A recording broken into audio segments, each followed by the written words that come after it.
نے جا کے ابو جہل کو یہ خبر دی کہ یہ تو پتہ نہیں لگا کہ رسول اللہ صلی اللہ علیہ وسلم کہاں ہے، البتہ اتنا پتہ لگ گیا ہے پکا کہ ابو بکر کی ایک بٹیا ہے اسماء بنت ابو بکر، وہ روزانہ کسی وقت کھانا اس جگہ پہنچاتی ہے جہاں رسول اللہ صلی اللہ علیہ وسلم پناہ رسول ہے۔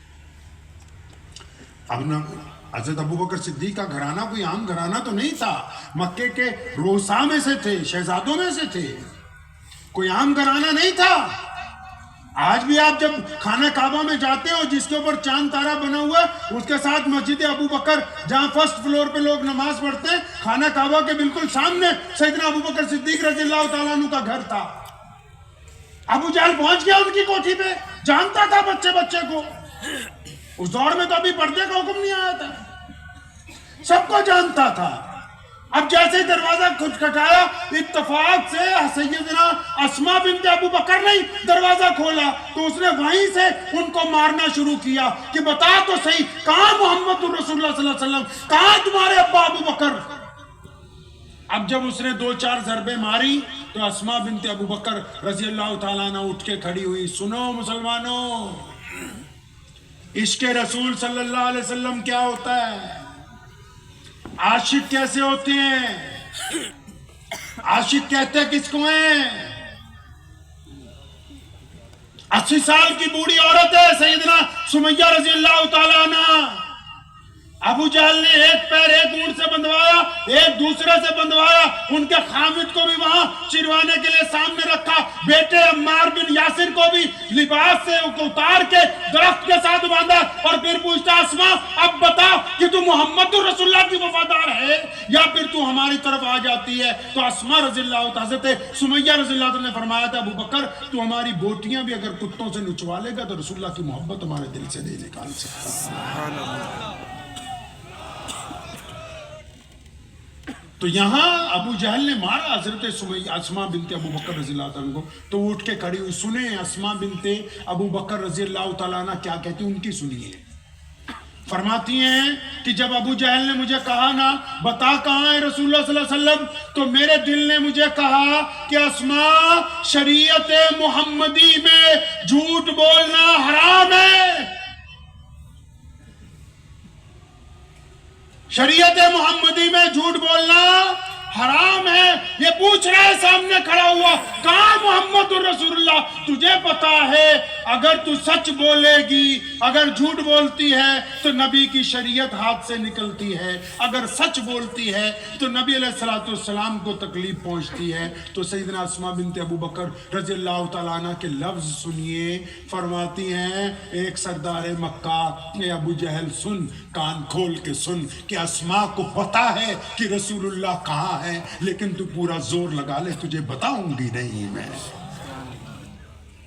پتا ہے کہاں ہے، تو بھی زور لگا کے دیکھ، کیا تیرے میں اتنی طاقت ہے کہ تو اسماء سے اگلوا لے کہ محمد رسول اللہ صلی اللہ علیہ وسلم کہاں ہے؟ ابو جہل نے انتہا کر دی ظلم کی۔ مفسرین نے لکھا کہ جب وہ پتھر پہ گری ہیں یہ کان پورا پھٹ گیا، سونے کی بالی جو کان کے اندر ہی گھوم گئی، کان جو ہے لٹکنے لگا۔ اسماء بنت ابو بکر رضی اللہ تعالیٰ عنہ کو جب بے ہوش ہونے کے قریب آئیں تو ابو جہل گھبرا گیا، کیونکہ وہ بڑے قبیلے سے تعلق رکھتی ہیں، تو وہاں سے آگے چلا گیا، وہ تو پریشان ہو کے چلا گیا کہ بتا نہیں رہی ہیں نا۔ تو کیا ہوا پھر؟ سیدنا اسماء بنت ابو بکر رضی اللہ تعالیٰ عنہ اٹھی، دیکھو عاشق کیسا ہوتا ہے نبی علیہ السلام کا، اٹھی تو اپنے ہی دوپٹے سے اپنا چہرہ باندھا، کیونکہ خون جاری تھا کان سے۔ چہرہ باندھنے کے بعد رات کے پہلے پہر پھر چولہا جلا لیا، پھر تازہ کھانا، جا کے ماں کو یہ نہیں کہہ رہی، بہنوں کو یہ نہیں کہہ رہی کہ میرے چوٹ لگ گئی ہیں، زخم ہو گئے ہیں، خون جاری ہو گیا، نہیں نہیں، پھر نبی علیہ السلام کے لیے تازہ کھانا تیار کرتی ہیں، اور رات کے اندھیرے میں چھپتی چھپاتی پھر غار میں نبی علیہ السلام کے پاس پہنچ گئی کھانا لے کے۔ ان کے والد سیدنا ابو بکر صدیق نے جب غور سے دیکھا انہوں نے پوچھا اسما بیٹا آج حالت کچھ عجیب سی لگ رہی ہے، آپ کے زخم ہیں، آپ کے کپڑے آلودہ ہیں، بیٹا کیا ہوا؟ فرمایا ابا جی کچھ بھی تو نہیں ہوا، میں کھانا لے کے آئی ہوں۔ نبی علیہ السلام نے پوچھا ہے بیٹا بتاؤ تمہارے والد پوچھتے ہیں کیا ہوا؟ تو اسما رضی اللہ تعالیٰ عنہ نے پھر اس وقت بتایا یا رسول اللہ صلی اللہ علیہ وسلم آج ابو جہل آیا، عتبہ آیا، ولید آیا، امیہ آیا، ان سب نے مجھ پر تشدد کیا اس بات کے لیے کہ بتاؤ کہ محمد رسول اللہ کہاں ہے، لیکن یا رسول اللہ صلی اللہ علیہ وسلم میں نے تشدد کو برداشت کیا ہے، آپ کا پتہ دشمن کو میں نے نہیں بتایا۔ رسول اللہ نے کہا ہے متعدد احادیث ہیں، فرمایا میں نے سب کا بدلہ چکا دیا ہے، ہر ایک کا بدلہ چکا دیا، عشرہ مبشرہ میں بھی اور 1,24,000 صحابہ میں بھی جتنے لوگ ہیں، فرمایا جس نے احسان کیا میں نے سب کا بدلہ چکا دیا، لیکن فرمایا جو ابو بکر کے گھرانے کا مجھ پر احسان ہے، ابو بکر نے جو قربانیاں دی ہیں، ان کی اولاد نے جو قربانیاں دی ہیں، فرمایا اس کا بدلہ تو میں کل قیامت کے دن اپنے رب سے دلواؤں گا کیونکہ میرا رب عطا کرنے والا ہے۔ پیارے پیغمبر محمد رسول اللہ صلی اللہ تعالیٰ علیہ وسلم کی ذات گرامی ہے، آپ علیہ السلام مسجد نبوی میں تشریف رکھتے ہیں۔ مسجد نبوی میں تشریف رکھنے کے دوران پیارے پیغمبر صلی اللہ علیہ وسلم سے ملنے کے لیے ایک خاتون دروازے پر آتی ہیں۔ جب وہ خاتون دروازے پہ آتی ہیں تو نبی علیہ السلام ان کو دیکھ کے فوراً دروازے تک جاتے ہیں، ان سے ملتے ہیں تو خاتون کندھے پہ ہاتھ رکھ کے پوچھتی ہے بیٹا کیا حال ہے؟ نبی علیہ السلام کی آنکھوں میں آنسو ہیں، اماں جی میں ٹھیک ہوں، آپ بہت دنوں میں آئی، صحابہ کو بلایا، ان کے لیے باقاعدہ مسند لگائی گئی، فرمایا یہ دیکھو صحابہ حیران ہے کہ آنے والی کے کپڑے کوئی قیمتی نہیں، کوئی رنگ ایسا نہیں ہے کہ کسی بادشاہ کے خاندان سے لگتی ہو، لیکن نبی علیہ السلام بڑے خوش ہیں، سب کو بتاتے پھرتے ہیں کہ ادھر دیکھو میری ماں آج مجھ سے ملنے آئی ہے، جبکہ وہ ماں وہ نہیں ہے کہ جس نے پیدا کیا، اس نے صرف دودھ پلایا ہے۔ دائی حلیمہ جب ملنے آئی رسول اللہ صلی اللہ علیہ وسلم نے اپنی رحمت والی چادر ان کے لیے بچھائی ہے۔ پیارے پیغمبر علیہ السلام ایک میدان میں تشریف رکھتے ہیں، تشریف رکھنے کے دوران آپ کے خیمے کے باہر ایک عورت نے آ کے کہا کہ جا کے اپنے نبی کو کہو کہ ان کی بہن ملنے کے لیے آئی ہے۔ تو صحابہ نے اندر جا کے کہا یا رسول اللہ صلی اللہ علیہ وسلم ایک خاتون باہر کھڑی، وہ کہتی میں آپ کی بہن ہوں، فرمایا میں تو اپنی ماں کا اکیلا ہی بیٹا ہوں سیدہ آمنہ کا، لیکن اور کون میری بہن ہو سکتی ہے؟ ان کا یا رسول اللہ صلی اللہ علیہ وسلم وہ اپنا نام شیمہ بتاتی ہے، فرمایا ہاں وہ میری دودھ شریک بہن ہے، وہ دائی حلیمہ کی بٹیا ہے، انہوں نے بچپن میں مجھے اپنی گود میں اٹھایا، فوراً اندر بلایا۔ آپ تو خیر کچھ دیتے ہوئے بہن کو 2 دفعہ بیوی کی طرف دیکھتے ہو پھر سوچتے ہو کہ پوچھوں کہ نہیں پوچھوں۔ نبی علیہ السلام نے بڑے تاریخ اٹھا کے حضرت شیمہ جب آئی ہیں فرمایا بہنا تو ضعیف ہو گئی۔ حضرت شیمہ رضی اللہ تعالیٰ عنہ نے بچپن میں نبی علیہ السلام کو اپنی گود میں اٹھایا ہے۔ قبیلہ بنو سعد میں حضرت شیمہ رضی اللہ تعالیٰ عنہ نبی علیہ السلام کو لے کے جاتی تھی روزانہ، جب بکریاں چرانے کے لیے جاتی تھی۔ وہ خود فرماتی ہیں کہ جب سے پیارے پیغمبر علیہ السلام ہمارے گھر میں آئے تو جب میں بکریاں چرانے کے لیے جاتی ہوں تو میری بکریاں جلدی سے چر کے وہاں آ جاتی ہیں جہاں میں نبی علیہ السلام کو لے کے بیٹھتی تھی۔ تو فرماتی ہیں اپنی اماں کو، دائی حلیمہ کو کہ اماں جی میں نے بارہا دیکھا ہے کہ میں بھی بھائی محمد کا چہرہ تکتی رہتی ہوں، میرے جانور بھی سارے محمد رسول اللہ کا چہرہ تکتے رہتے ہیں۔ شیمہ آئی رضی اللہ تعالیٰ عنہ، فرمایا بہت بوڑھی ہو گئی ہو، میرے گھر میں رہو، میں تمہیں یہاں گھر ڈال کے دوں گا اور خادمہ لگا دوں گا۔ فرمایا نہیں یا رسول اللہ صلی اللہ علیہ وسلم میرے قبیلے کے کچھ قیدی ہیں، فرمایا وہ ابھی رہا کر دیے جائیں گے۔ شیمہ کو لاد کے بھیجا تاکہ بہن گھر آئی ہے، قیامت تک کے بھائیوں کو یہ بتانا ہے کہ جب بہنیں گھر آ جائیں تو لوگوں سے مشورہ نہیں کیا کرتے، اپنی حد سے بڑھ کر ان کو دیا جایا کرتا ہے۔ پیارے پیغمبر علیہ السلام انس بن مالک رضی اللہ عنہ فرماتے ہیں ایک جگہ آرام کر رہے ہیں نبی علیہ السلام، فرماتے ہیں جنگ کے موقع سے ہم واپس آ رہے تھے، نبی علیہ السلام آرام کر رہے تھے، فرماتے میں نے خود دیکھا کہ وہ درخت وہاں سے اٹھا، وہ اپنی جڑوں سمیت نکلا، نبی علیہ السلام سو رہے ہیں، پیارے پیغمبر علیہ السلام کے بالکل سامنے آیا، اور اس نے نبی علیہ السلام کے سامنے کچھ وقت گزارا، اس کے بعد پھر واپس گھسٹتا ہوا اسی جگہ واپس پیوست ہو گیا۔ فرماتے ہیں جب پیارے نبی علیہ السلام کی آنکھ کھلی، میں نے کہا یا رسول اللہ صلی اللہ علیہ وسلم آج تو عجیب بات میں نے دیکھی۔ فرمایا میرے بیٹے انس کیا دیکھا؟ فرمایا یا رسول اللہ وہ جو درخت ہے نا وہ اپنی جگہ سے اکھڑا تھا، وہ چلتا ہوا یہاں تک آیا، آپ کے قریب سرہانے کھڑا رہا، پھر واپس چلا گیا۔ فرمایا ہاں اس نے میرے رب سے اجازت لی تھی مجھے سلام پیش کرنے کے لیے، وہ میرے رب سے پوچھ کے آیا ہے۔ نبی علیہ السلام مسجد نبی صلی اللہ علیہ وسلم میں تشریف فرمائے، ایک غیر مسلم آ گیا، اس نے آ کے آواز لگائی کہ اللہ کے نبی کچھ کھانے کے لیے دیجیے۔ اب نبی علیہ السلام خود فاقے سے ہیں لیکن حکم جاری کر دیا کہ مہمان ہے، سائل ہے، جو رسول اللہ کی چوکھٹ پر آ گیا بھوکا نہیں جائے گا۔ پھر ایک دفعہ ایک سائل آیا، اس نے آواز دی یا رسول اللہ صلی اللہ علیہ وسلم کپڑے دیجئے۔ نبی علیہ السلام کپڑے دیتے ہیں۔ ایک سائل آتا ہے غیر مسلم، انہوں نے آ کے کہا یا رسول اللہ مجھے سواری چاہیے۔ پیارے پیغمبر صلی اللہ علیہ وسلم اس کو سواری دیتے ہیں۔ جب ہر ایک آنے والے کو دیتے ہیں نا تو ان کو دیکھتے ہی دیکھتے ایک دن ایک صحابی آئے، انہوں نے آ کے کہا یا رسول اللہ صلی اللہ علیہ وسلم آج تو گھر میں کھانے کے لیے کچھ بھی نہیں۔ نبی علیہ السلام نے پوچھا کچھ تو ہوگا، کچھ تو ہوگا تمہارے پاس؟ فرمایا یا رسول اللہ کچھ بھی نہیں۔ فرمایا کچھ؟ کہا کچھ بھی نہیں۔ اب ان کے کندھے پہ ایک چادر تھی، نبی علیہ السلام نے فرمایا ہاں یہ چادر کس کی؟ یا رسول اللہ میری ہے، میلی چادر، پرانی چادر، پھٹی ہوئی۔ فرمایا بس یہی لاؤ۔ وہی چادر نبی علیہ السلام نے لی اور اس کو اٹھایا ہاتھ میں۔ فرمایا کون ہے جو اس چادر کی اچھی قیمت دے دے؟ چادر کیونکہ بوسیدہ ہے، پرانی ہے، بے قیمت ہے، اس کی کوئی قیمت نہیں ہو سکتی کیونکہ نبی علیہ السلام کے ہاتھ میں، اس لیے اس کی قیمت ہے۔ ایک صحابی نے کہا یا رسول اللہ صلی اللہ علیہ وسلم ایک سونے کا سکہ، 1 دینار۔ فرمایا نہیں یہ کم ہے۔ دوسرے نے کہا یا رسول اللہ صلی اللہ علیہ وسلم 2 دینار۔ فرمایا یہ ٹھیک ہے۔ اب وہ چادر 2 دینار میں دے دی گئی اور 2 دینار لے لیے گئے۔ اب وہ 2 دینار لینے کے بعد اس بندے کو 2 دینار پکڑائے، فرمایا چل 1 دینار کا راشن خرید لے، سارا گھر میں بھر دے، خود بھی کھا لے، بچوں کو بھی کھلا۔ دوسرے دینار سے کلاڑی خرید، جنگل میں جا، پہلے کلاڑی خرید کے لا۔ نبی علیہ السلام نے اپنے ہاتھ سے دستہ لگایا اور فرمایا اب جنگل میں جا، روزانہ لکڑیاں کاٹ، ان کو بازار میں بیچ، خود بھی کھا اور دوسروں کو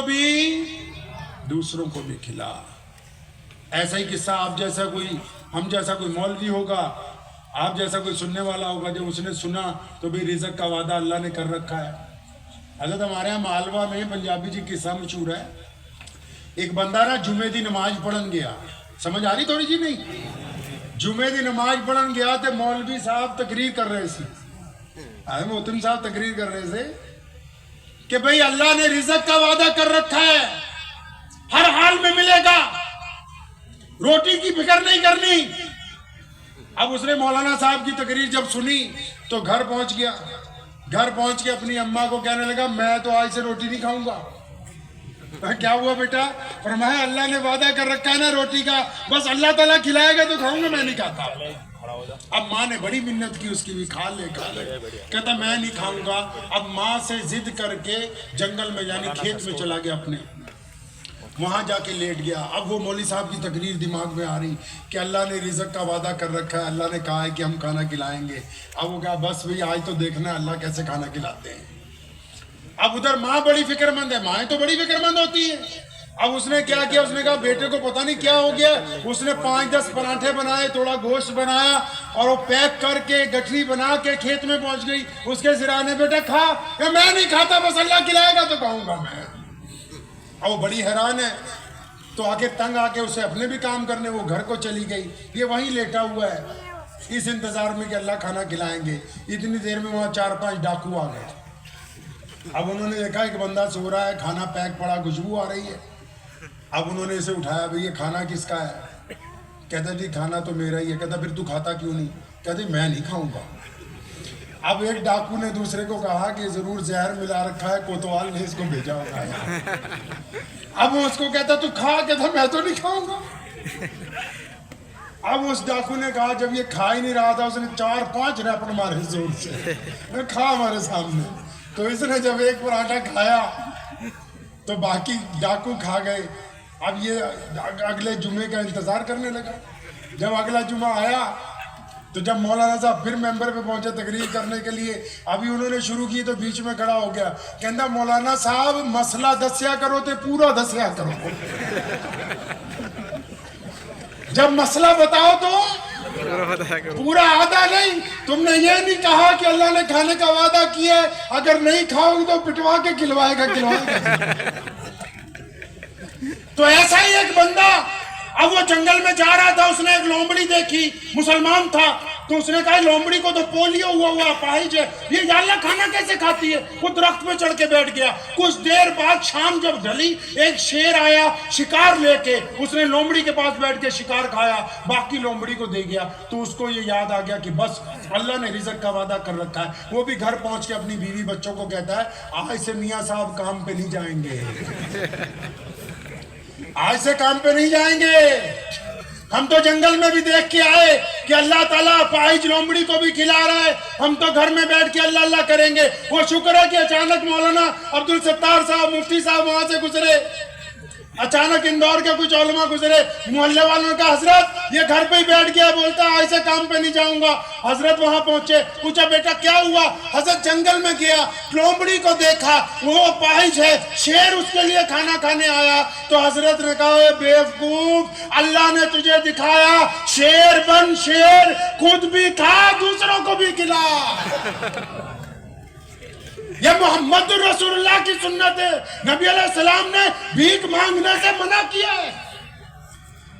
رسول اللہ کے دربار میں پوچھئے اپنے علماء سے، رسول اللہ صلی اللہ علیہ وسلم کے دربار میں جتنے سائل آئے ہیں جو ایمان والے نہیں تھے، کسی کو خالی نہیں لوٹایا. اور جب اپنا صحابی آیا فرمایا یہ چادر لاؤ، اس کو بیچیں گے، اس کے 2 دینار ملیں گے، ایک سے کھانا دوسرے سے کلاڑی، کیونکہ ہم دنیا میں لوگوں کے ساتھ دکھ درد بانٹتے ہوئے خود بھی کھائیں گے، دنیا کو بھی کھلانے کے لیے موجود ہیں. ہم کائنات تبھی تو محمد رسول اللہ صلی اللہ تعالیٰ علیہ وسلم نے اللہ تبارک و تعالیٰ کی طرف سے جب زکوٰۃ ادا کی تو اسی لیے تو کہی کہ ہم صرف اپنا خیال نہیں رکھتے ہیں. ادھر محمد رسول اللہ صلی اللہ علیہ وسلم کو دیکھیے، 10 سال پہلے عثمان بن طلحہ کو کہا تھا بیت اللہ کی چابی دے دے. آج 10 سال کا عرصہ گزر گیا، جنگ بدر، احد، خندق، کتنے حالات گزرے، لیکن 10 سال کے بعد ایک وقت آ گیا، پیارے نبی علیہ السلام پھر مکے میں داخل ہو رہے ہیں، 10,000 صحابہ کا لشکر ساتھ میں. اور سنیں میرے نبی علیہ السلام جب مکے کو فتح کرتے ہیں تو ایک بھی بندے کی ہلاکت نہیں ہوتی. یہ دنیا کی پہلی فتح ہے کہ رسول اللہ نے فرمایا تھا کہ جو بیت اللہ تک پہنچ گیا وہ بھی معاف کر دیا جائے گا، جو اپنے گھر میں بیٹھ گیا اس کو بھی معاف کر دیں گے. اب کیا ہوا؟ پیارا نبی علیہ السلام جب بیت اللہ کے دروازے پہ پہنچے، پھر وہی 10 سال پہلے والی بات، ادھر عثمان بن طلحہ اپنے گھر میں بیٹھے کانپ رہے ہیں. فرماتے ہیں کہ جب ابو جہل میٹنگ کرتا تھا، جب امیہ میٹنگیں کرتا تھا، جب ابو لہب بڑی بڑی ڈینگیں ہانکتا تھا، میں بھی اس میٹنگ میں ہوتا تھا.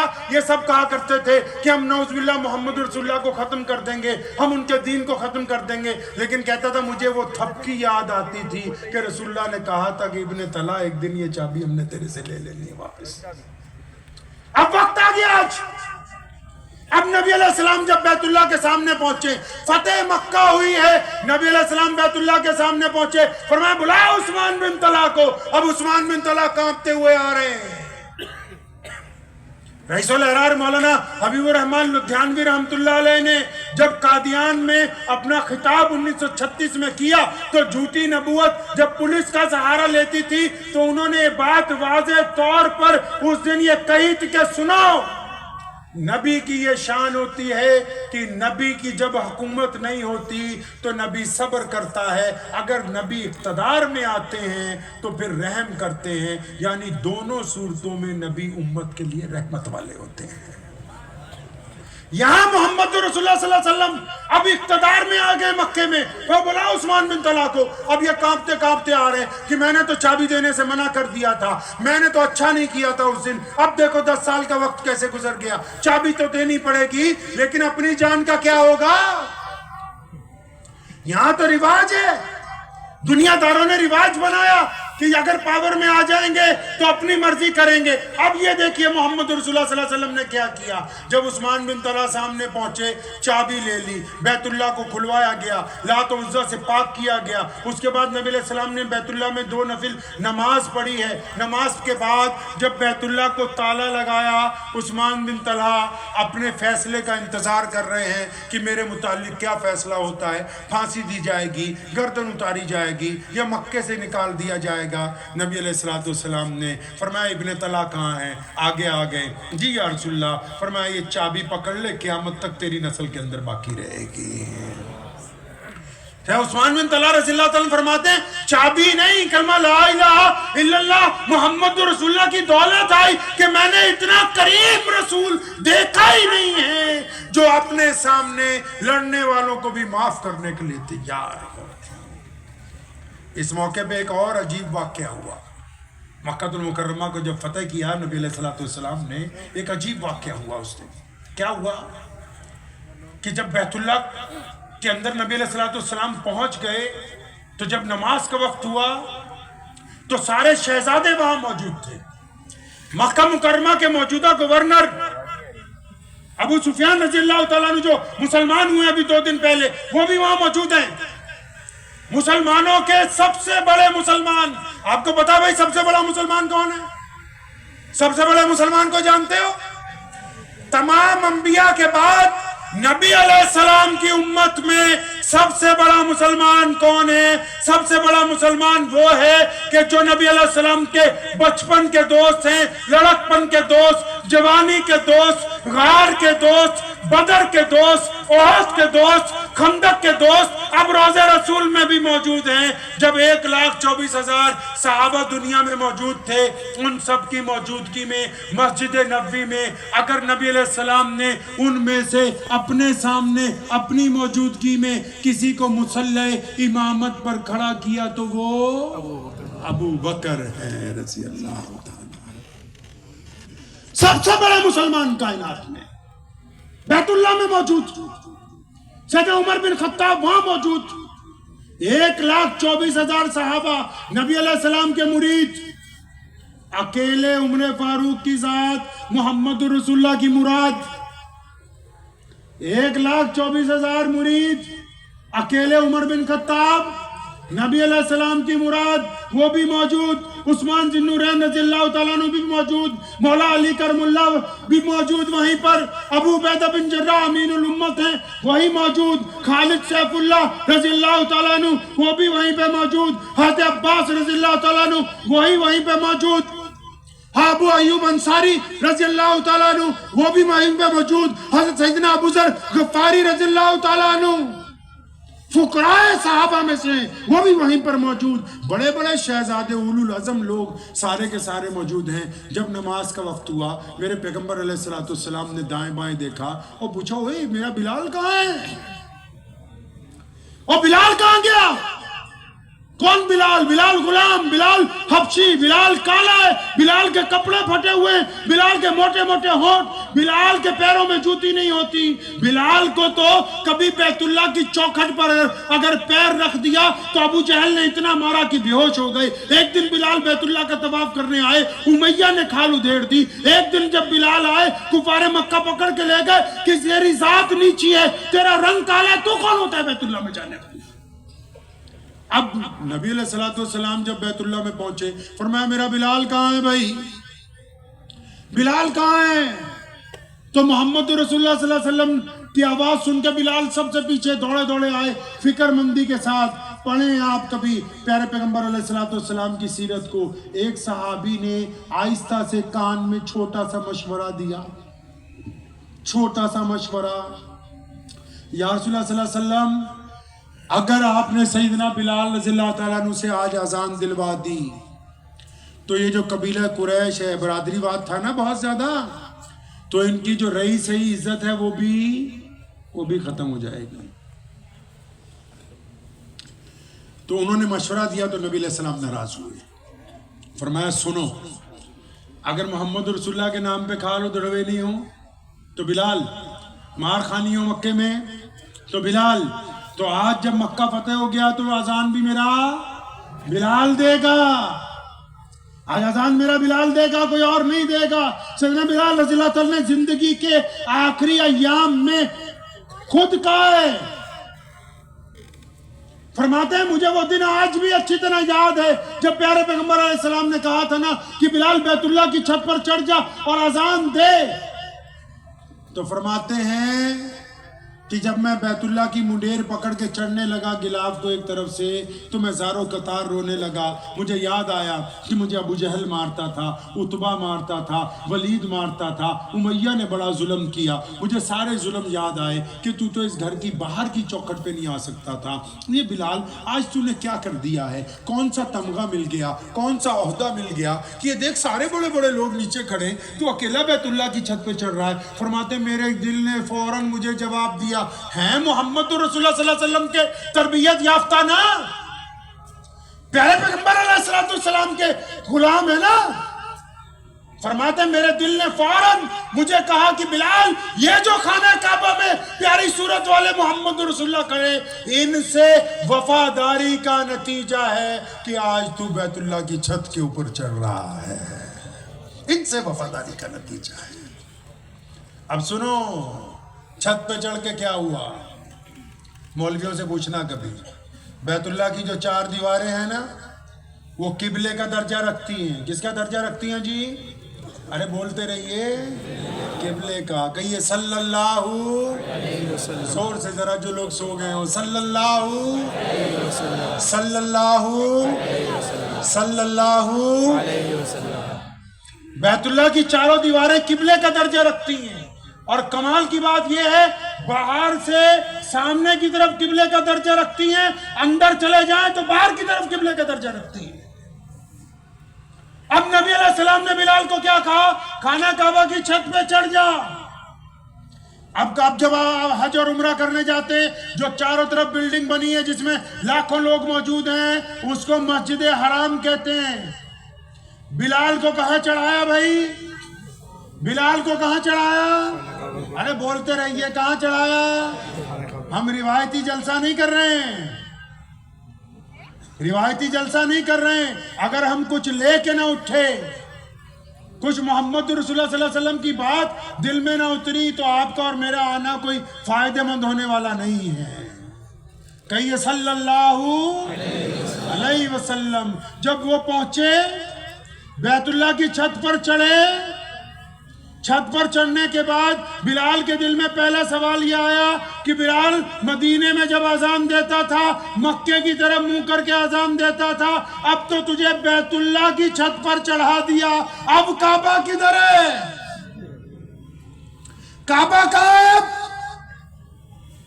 تھے تو محمد رسول اللہ صلی اللہ علیہ وسلم کے تربیت یافتہ نا۔ فرماتے میں نے دیر نہیں لگائی تو میں نے فوراً ایک انگلی اپنے کان میں اور شہادت والی انگلی خانہ کعبہ کے صحن میں جس طرف پیارے پیغمبر صلی اللہ علیہ وسلم کھڑے تھے اس طرف اشارہ کر کے، اس طرف چہرہ کر کے اذان دینے شروع کر دی، تاکہ قیامت تک کے لوگوں کو یہ بتا دوں کہ کعبے کا اگر کوئی کعبہ ہے تو وہ محمد الرسول اللہ ہے، وہ محمد الرسول اللہ ہے صلی اللہ علیہ وسلم۔ اب بلال اذان دے رہے ہیں، سنو ختم نبوت کا مسئلہ۔ اب بلال اذان دے رہے ہیں، اللہ اکبر اللہ اکبر۔ ادھر رسول اللہ صلی اللہ علیہ وسلم طواف کے لیے چلنے لگ پڑے۔ اب جب رسول اللہ طواف کے لیے چلے تو بلال بھی اذان دیتا دیتا گھومنے لگ پڑا، تاکہ اندور کے مسلمانوں کو یہ بتانا تھا کہ جتنے مرضی نئے نبی آتے رہیں، جتنے مرضی نئے لوگ آتے رہیں، تم نے جانا ادھر ہی ہے جدھر محمد الرسول اللہ گئے ہیں۔ ختم نبوت کا مسئلہ یہ ہے۔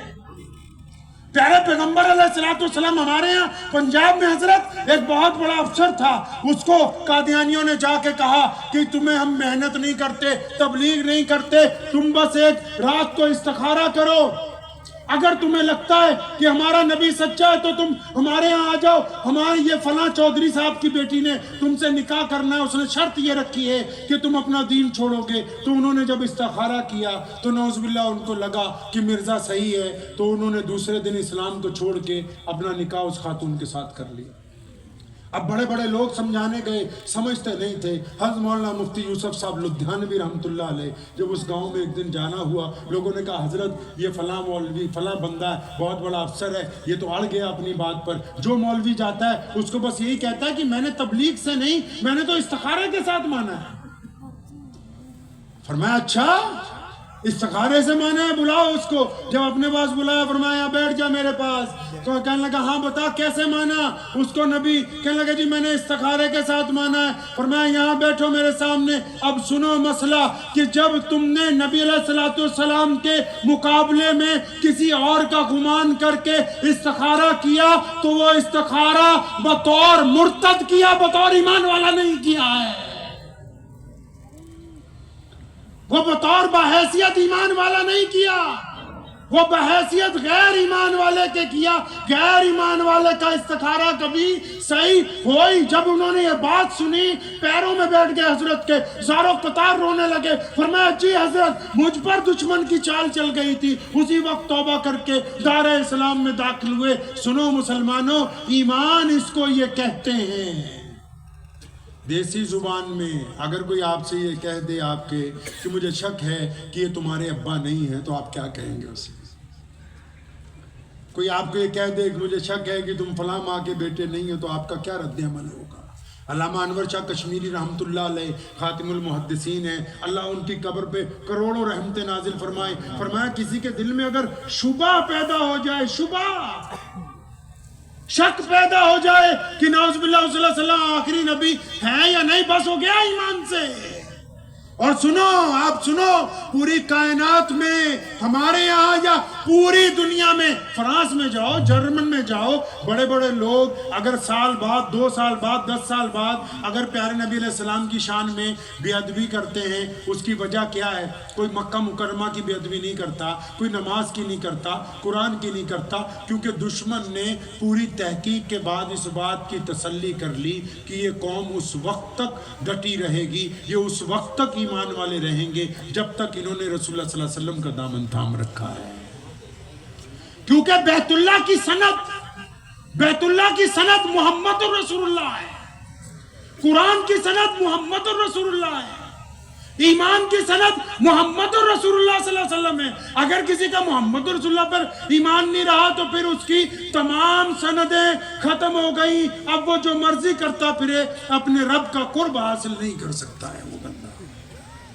تو خیر میں گفتگو کر رہا تھا بیت اللہ کی، تو وہاں نبی علیہ السلام نے طواف شروع کیا، بلال اذان دینے لگے، اب نماز ہو گئی، نماز کے بعد عدالت لگ گئی، قیدی پیش کیے جا رہے ہیں۔